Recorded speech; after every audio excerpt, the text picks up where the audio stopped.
For 40 years, the official record said the East German bobsled team of 1986 won the world championship on nothing but discipline, cold nerve, and a punishing training program.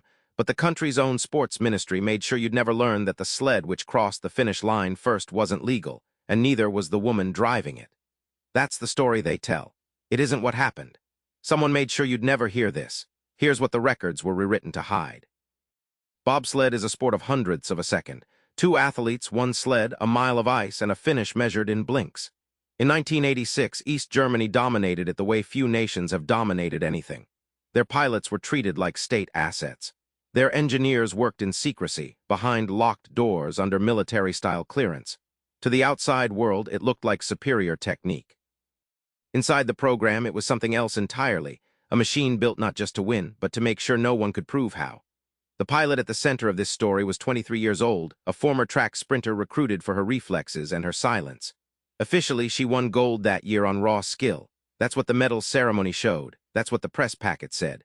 But 3 weeks before the championship, her training logs stopped matching her medical file. The numbers don't line up. Her body weight jumps.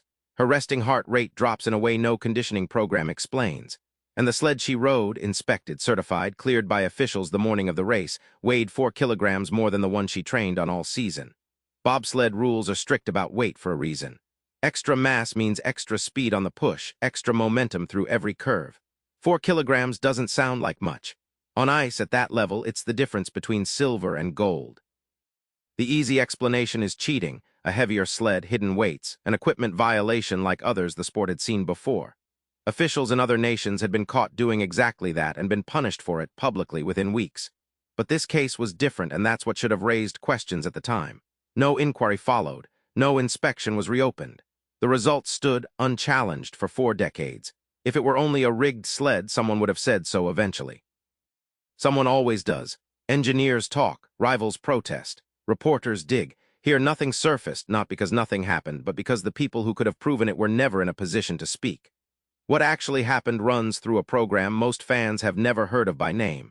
State Planning Theme 14.25, East Germany's state-run doping operation, administered not by coaches but by the Ministry for State Security, the Stasi.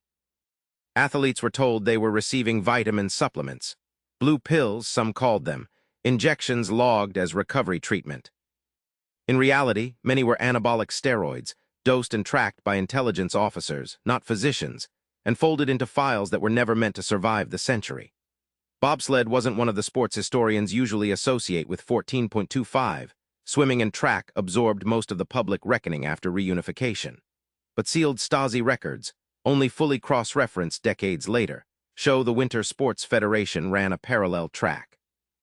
The heavier sled wasn't the violation. It was the cover for one. The extra weight was disguised muscle mass built on a doping cycle timed to peak exactly on race day, then explained away as equipment when inspectors got too close. The ministry didn't just administer the program, they built the alibi for it.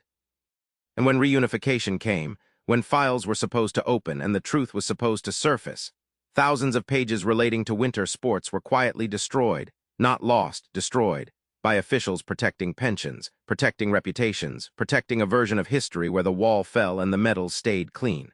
That's the part that should sit with you.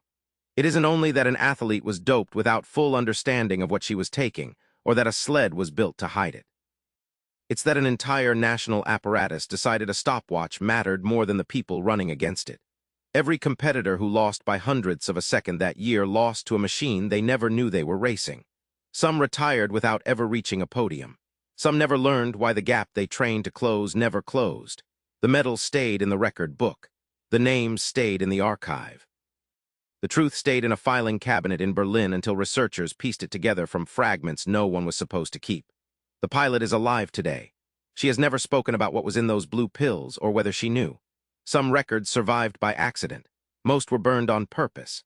And somewhere in an archive nobody has finished searching, there may be one more file that names exactly who gave the order, and why 40 years later it's still sealed.